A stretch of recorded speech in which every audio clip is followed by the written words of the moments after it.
So I've been using the iPhone 16 Pro Max for the past 2 weeks now, and this might just be one of the hardest iPhones that we've ever had to review. And that's not because it's a small upgrade, because I feel like we've known for quite some time now that smartphone upgrades have been getting smaller and smaller each year. But it's because this phone right now doesn't actually deliver what was promised. So I've gone with the base model iPhone 16 Pro Max with 256 gigabytes of storage in black titanium. The design of the iPhone 16 Pros this year have remained mostly the same as last year. Apple are very much following the "if it's not broken, don't fix it" playbook. It still features that frosted glass back, which I continue to love. I think it makes the phone look like a piece of chocolate. I was hoping that Apple would also give the iPhone 16 Pros the same polished titanium edges that the Apple Watch Series 10 got. As much as I do like the titanium edges on the current iPhones, I do miss the polished look that previous Pro iPhones had. The main design changes this year are that the screen sizes have now been increased to 6.3 inches on the 16 Pro compared to 6.1 inches before, and 6.9 inches on the 16 Pro Max compared to 6.7 inches before. The wider footprint of the keyboard does make for a slightly more comfortable typing experience with two hands, although admittedly, the additional screen real estate hasn't really made much of a difference overall to my user experience, unless you're switching back and forth between devices. I just wish that Apple would make more use of the Pro Max's larger displays. For example, being able to split screen apps was a feature that I loved using on the Pixel 9 Pro, and it's a shame that the iPhone still can't do this in 2024. The displays can also go down to 1 nit of brightness now, compared to 10 nits previously, and this is a quality of life improvement I think most people will appreciate, since the phone shouldn't blind you when you're using it in the dark at night. The bezels have also become a tad slimmer too, and funnily enough, this actually is noticeable, especially if you're coming from something like an iPhone 14 Pro. It's actually wild how a reduction in bezel size can make a flagship phone that was only released 2 years ago look much older. When it comes to comfort, I'd say that the iPhone 16 Pro Max offers similar levels of comfort as my 15 Pro Max, despite the larger display. Obviously, it's all relative at the end of the day, but I'd say that if you're used to using a Pro Max or a plus-sized iPhone model, then the 6.9-inch screen on the 16 Pro Max should be okay for you. The experience is mostly similar. You still have to do a bit of hand gymnastics to reach for stuff at the top, and fitting the phone into blazer pockets can get quite awkward at times. Now, Apple are saying that the ceramic shield on the iPhone 16 Pros this year are 2 times stronger than previously, which in theory should make the screens more crack resistant. But even still, I would highly recommend that you have a case to protect your phone, like this woven case from Pitaka. They've released a bunch of new cases for the iPhone 16 Pros. My personal favorite is the ultra slim case in black. It gives you a lot of grip on the phone to prevent it from slipping, whilst also being slim and light enough for you to still appreciate the phone's design. There's also a tactile woven case for those looking for a more unique look, and I think that this sunset color looks absolutely stunning. Both cases are made from a high-tech aramid fiber material, which is a super light but strong material that's actually used in a lot of military and industrial applications. And the USB-C cutouts at the bottom are wide enough to fit in larger Thunderbolt cables too, which isn't something you can do on a lot of other cases. Even if you're not buying a new phone, you can still upgrade or get a new look for your current phone with these accessories. Make sure to check out Pataka's website in the description below if you are interested. Of course, another advantage of going with the Pro Max iPhone is that it has that larger screen, which does make viewing content a lot easier. And it also has that bigger and better battery compared to the regular Pro. And yeah, the battery life on this phone, as I'm sure you've seen in other reviews, has been really great for me this year. I'm actually surprised that Apple didn't spend more time talking about this at their keynote, because the iPhone 16 Pro Max has been an absolute monster when it comes to battery life. I've consistently been able to get 2, sometimes 3 days of light usage on this phone, and for heavy days where I'm using the camera a lot, I've got my data on, where I'm using navigation and browsing through the web a lot, I've not once had to worry about where my next charge is coming from. I think what I'm more interested to see though is how these batteries will fare in the longer term. I don't know if it's just me, but I feel like iPhone batteries have been degrading much faster in previous years. My iPhone 15 Pro Max for last year is already at 90% capacity, and my 14 Pro from 2 years ago is at around 85%, which of course limits their longevity. So whilst the iPhone 16 Pro Max has great battery life right now, I am hoping that it can maintain that performance over time, which is of course something I'll have to test in my long-term review. The MagSafe charging speeds have also been increased to 25 watts, up from 15 watts last year, which should allow for faster wireless charging in line with the iPhone's wired charging speeds. Although one thing to note is that you will need to go out and buy a new supported MagSafe charger. Older chargers won't support the higher watt charging. At some point, I would also like to see Apple introduce faster wired charging speeds as an option for the Pro iPhones, and maybe even let us charge other devices like AirPods using the iPhone. The cameras. Longtime followers on the channel will know that I am a heavy user of the cameras on my iPhone. The iPhone is what I use to record all of these YouTube videos with and to shoot all of the photos that you see across my Instagram and Twitter pages. The main highlight feature to the cameras this year is the new camera control button.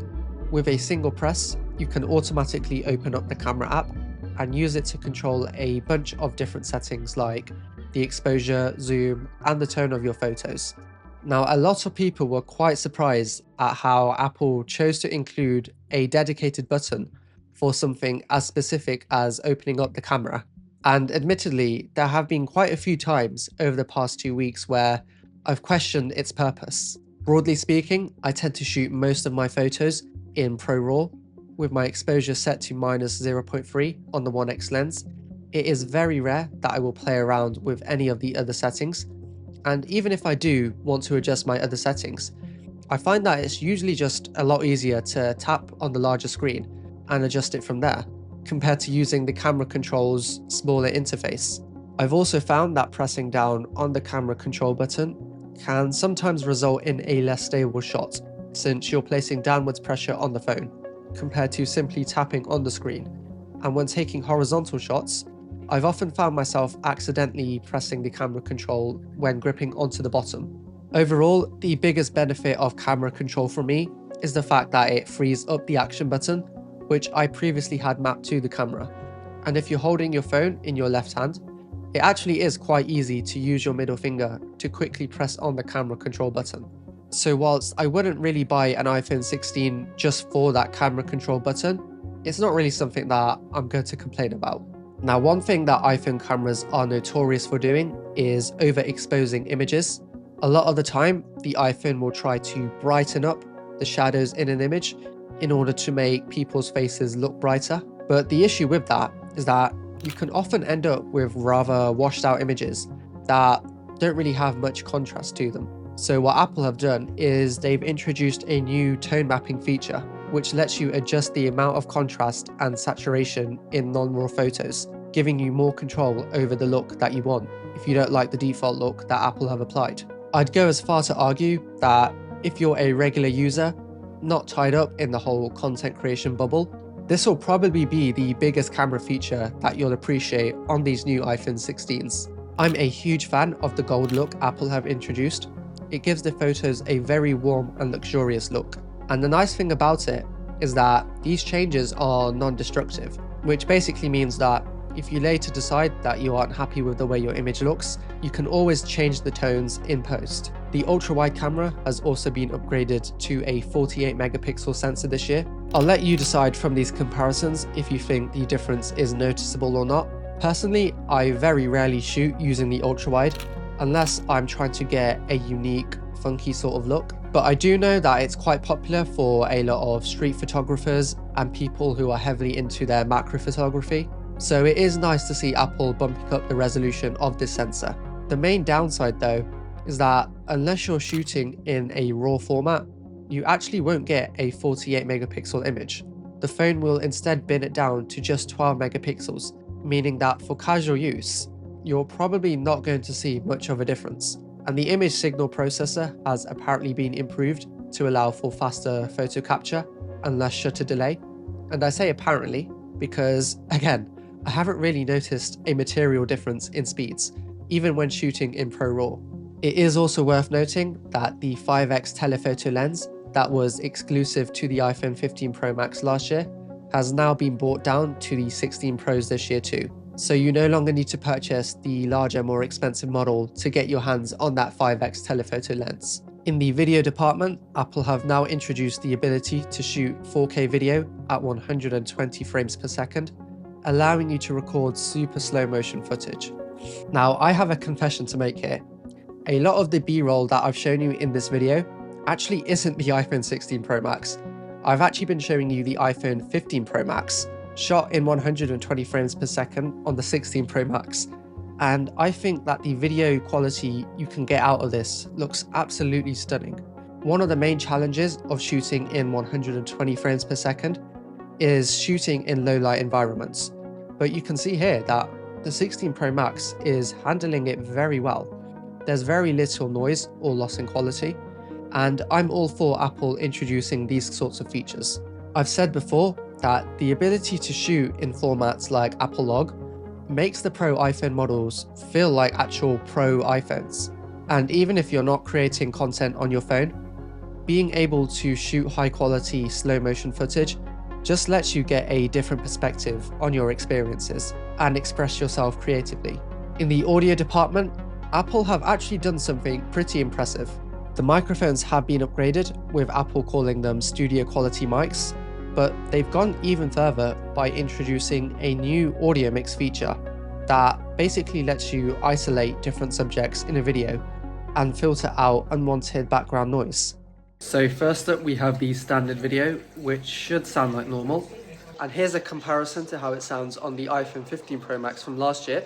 Let me know if you can tell the difference. Next up we have the in-frame mode, which from what I understand is supposed to filter out sounds that aren't in frame. Then there's the studio option. Now this one's my favorite because it effectively tries to isolate all background sounds and gives you a bit more of a professional studio recording-ish vibe, I guess you could say. And then finally, we have the cinematic mode. Not entirely sure what this one does. I think it just suppresses the background sounds without isolating them completely, so it's a bit more natural. But yeah, let me know in the comments what you guys think of this.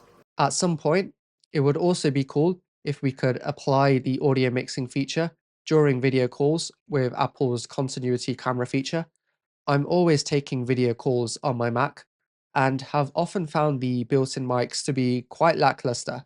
But right now, it doesn't look like the iPhone can process audio mixing in real time. When it comes to performance, Apple have of course upgraded the chip to the A18 Pro Bionic chip. Now, I'm not going to go super deep into specs and benchmarks, mainly because I think that stuff is just really boring nowadays.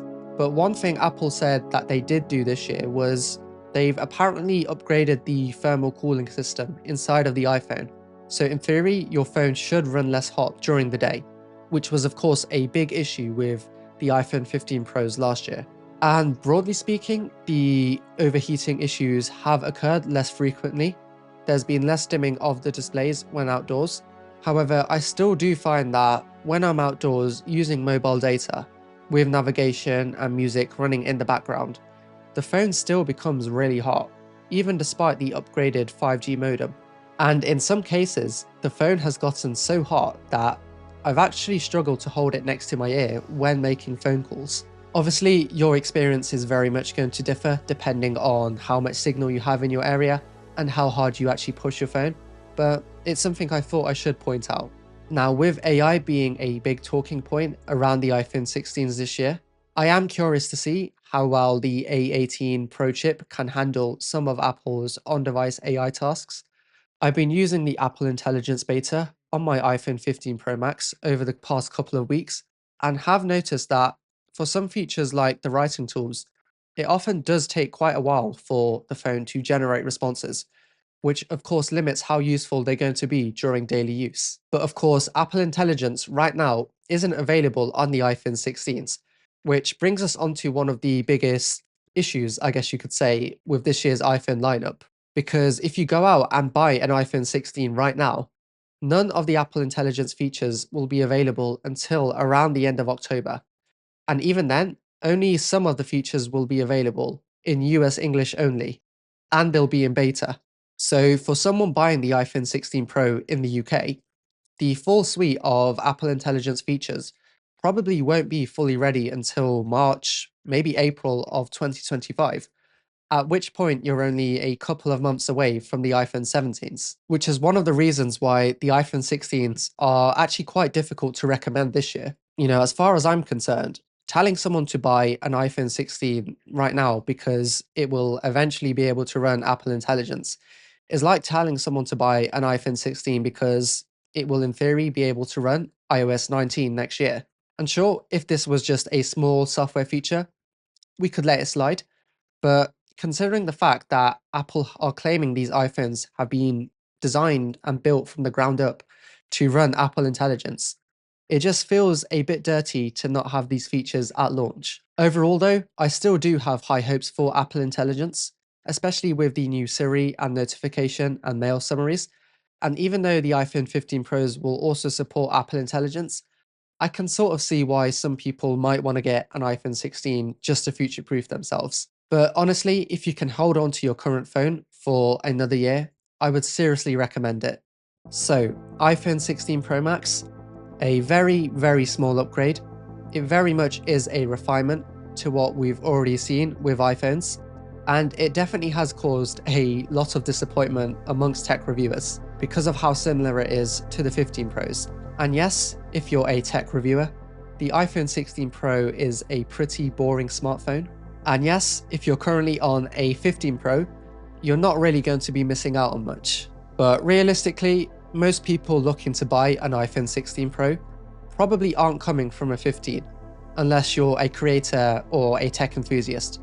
Which, to be fair, if you've made it this far into the video, you might be. And I think that Apple know that no matter how many upgrades that they cram into a single iPhone release, realistically, most people aren't going to upgrade year over year, even if there is a total redesign, because of how good phones have gotten nowadays. And with the average upgrade cycle for a smartphone being 3 to 4 years, I can definitely see the iPhone 16 Pro Max being a solid upgrade for people coming from a 13 Pro or older. And even if we ignore the lack of Apple Intelligence features available right now, I still think that the iPhone 16 Pro Max is one of the most well-rounded smartphones out there. It's just boring, which for tech enthusiasts isn't that great. And if you are a tech enthusiast, I think one of the more interesting flagship smartphones of this year is going to be the Google Pixel 9 Pro, which I recently did a review on that you can watch by clicking above here. Hopefully you guys enjoyed this video. Make sure to follow me on Instagram and Twitter and subscribe for the next one.